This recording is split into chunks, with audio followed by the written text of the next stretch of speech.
Do you still believe good old Bobby is the best DC in football? I think he was the best DC in football last year. For what he had to work with and what offenses were presenting him, he was pretty much right on most of the year with what he was calling, his pressures, the way he uses personnel. Now, he needs to prove it again this year. I mean, Todd Bowles is great too. Todd Bowles could take the mantle from him this year. I wouldn't say that Robert Saleh is intrinsically great or the best. He needs to prove it again. He's got no Buckner. He has a new challenge this year. He may have a tough year, but I think his defense is going to look great on Sunday. I think they're going to hold the Cardinals to like 13 points. I think Kyler Murray's going to look really frustrated. I think DeAndre Hopkins is going to look really frustrated. I think they're going to have no rhythm, identity on offense. And I think the Niners defense is going to be a big reason why. Now, Todd Bowles, great. Wink Martindale in Baltimore, fantastic. Spagnuolo, excellent coach. And then you got guys like Pete Carroll, Vic Fangio.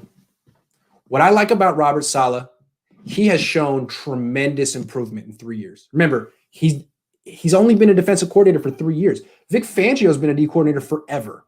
Todd Bowles, forever. Martindale, forever. Experience matters. This guy's learning. He was a linebacker coach.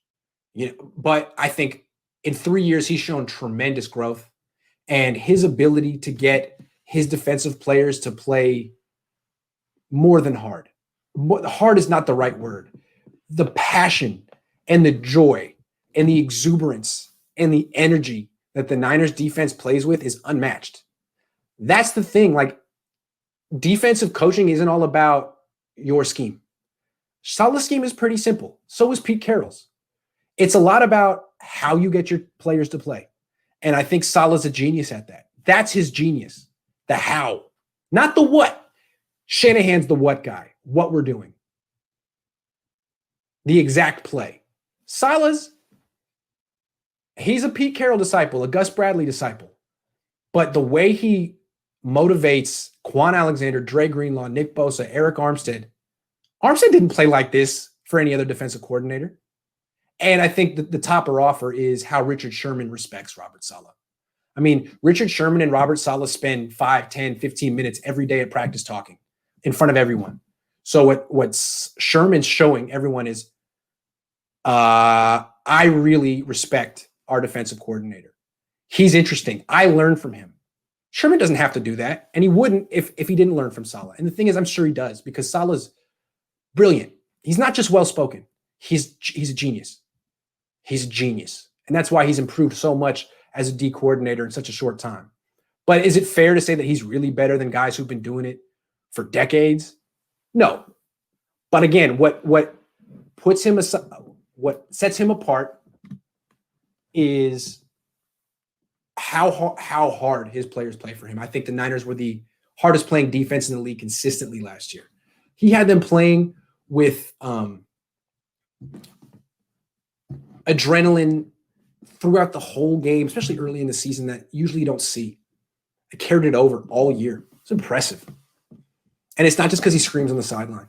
There's a genuineness to him that a lot of coaches don't have. A lot of coaches are guys that are loners that don't want to interact with people. They want to be in their office all day. They don't even want to go home. They want to sleep in their office, be in their office. Saleh's a people person. I don't know. I'm just making the case. I really like he did so well against Greg Roman last year in Baltimore. I think he did. Greg Roman was the coordinator of the year. Am I wrong? Go back and watch that game and show me how Greg Roman schematically got the best of Robert Saleh in Baltimore. I don't think he did. Ravens won that game, but not with offense. They scored 20 points at home. It was wet. I don't care. Saleh equals Dan Quinn. Well, Dan Quinn would have won a Super Bowl if his offensive coordinator didn't lose his mind.